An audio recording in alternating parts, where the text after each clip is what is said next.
안녕하세요. 박종희 원장입니다.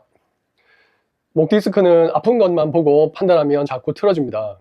목이 아프고 어깨가 뻐근하고 팔이 저리기 시작하면 많은 분들이 이거 수술해야 하나 아니면 조금 더 버텨도 되나 이 고민부터 하십니다.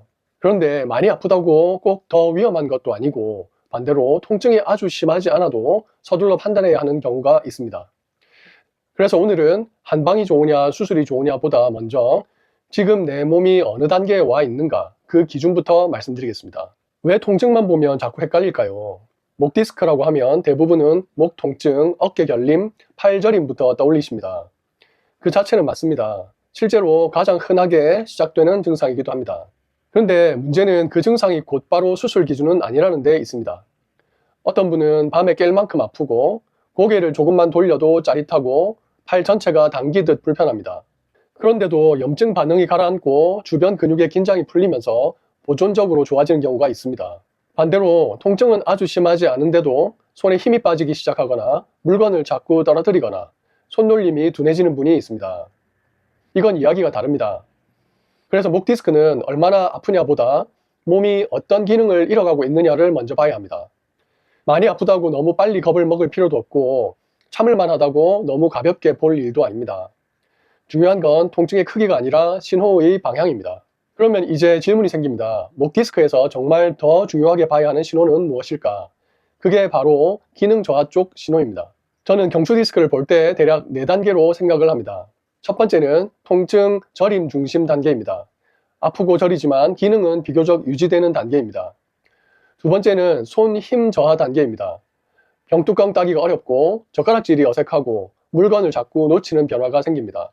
세 번째는 보행 균형 변화 단계입니다.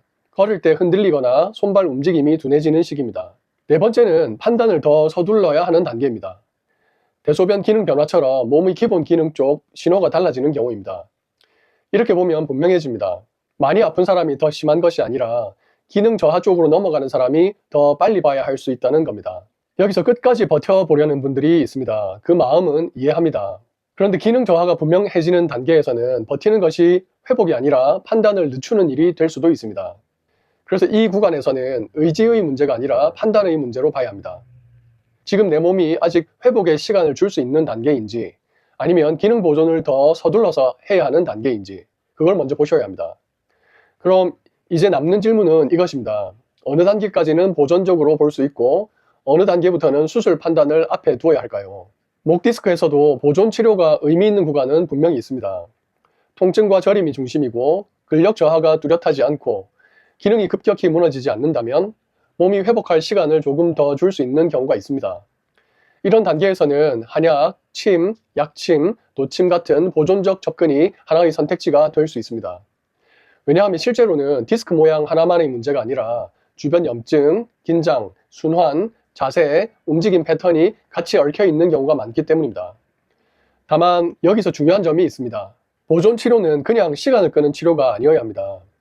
통증이 줄어드는지, 잠이 나아지는지, 손 힘이 유지가 되는지, 저림 범위가 줄어드는지, 일상 기능이 회복되는지 이 방향을 같이 봐야 합니다.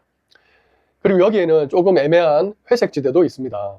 통증은 심한데 기능 저하는 애매하거나 기능 저하가 뚜렷하지는 않은데 불안정한 경우에는 짧게 치료 반응을 보면서 다시 판단을 서두르는 구간도 있습니다. 반대로 치료를 하는데도 손 힘이 점점 빠지고 걸음이 이상해지고 기능 저하가 진행된다면 이때는 이야기가 달라집니다. 이 구간에서는 좀 더 해보자 보다 수술적 판단을 늦추지 않는 것이 더 중요할 수 있습니다. 이건 한방이 약해서가 아닙니다. 수술이 무조건 강해서도 아닙니다. 그때 몸이 지켜야 하는 것이 달라졌기 때문입니다. 결국 경계선은 치료법의 우열이 아니라 몸이 아직 회복 쪽에 서 있는가 아니면 기능 보존을 더 서둘러야 하는가 여기에 있습니다. 그럼 이제 마지막 갈림길이 남습니다. 정말 수술이 필요하다면 절개 수술과 내시경 수술은 어떻게 봐야 할까요? 이 질문도 정말 많이 받습니다. 내시경 수술이 더 좋은가요? 절개 수술은 더 큰 수술 아닌가요? 그런데 저는 이 질문도 방향을 조금 바꿔서 보셔야 한다고 생각합니다. 중요한 것은 무엇이 더 최신인가가 아니라 지금 내 몸이 어떤 범위를 감당해야 하는가입니다. 내시경 수술은 절개 범위가 작고 회복이 빠르다는 장점이 있습니다. 즉, 몸의 회복 부담을 덜어주는 방향에서 의미가 있을 수 있습니다. 반면 절개 수술은 문제가 단순하지 않거나 여러 구조를 함께 봐야 하거나 한 번에 더 넓게 정리해야 하는 상황에서 의미가 있을 수 있습니다. 그러니까 작다고 늘 더 좋은 것도 아니고 크다고 늘 나쁜 것도 아닙니다. 몸이 감당해야 할 회복 부담과 실제로 정리해야 하는 문제 범위가 서로 맞아야 합니다. 여기에는 나이, 체력, 전신 상태도 같이 들어갑니다. 같은 목 디스크라도 어떤 분은 빨리 정리해주는 쪽이 더 맞고 어떤 분은 회복 부담을 덜 주는 쪽이 더 중요할 수 있습니다. 그래서 치료는 유행처럼 고르는 것이 아니라 몸 상태와 문제 범위를 같이 보고 정해야 합니다. 저는 이 지점에서 한의학의 역할도 있다고 봅니다. 수술을 대신하겠다는 뜻이 아니라 수술 전후의 몸 상태를 정리하고 통증과 긴장을 조절하고 회복을 받쳐주는 방향에서 도움이 될 수 있는 경우가 많습니다. 그래서 결국 중요한 것은 한방이냐, 수술이냐, 절개냐, 내시경이냐의 싸움이 아닙니다. 지금 내 몸이 어느 갈림길에 서 있는가 그 기준을 먼저 보셔야 합니다. 오늘 내용을 짧게 정리하면 이렇습니다. 목 디스크는 아픈 것만 보고 판단하면 자꾸 헷갈립니다. 통증보다 기능 저하를 더 중요하게 봐야 할 때가 있습니다.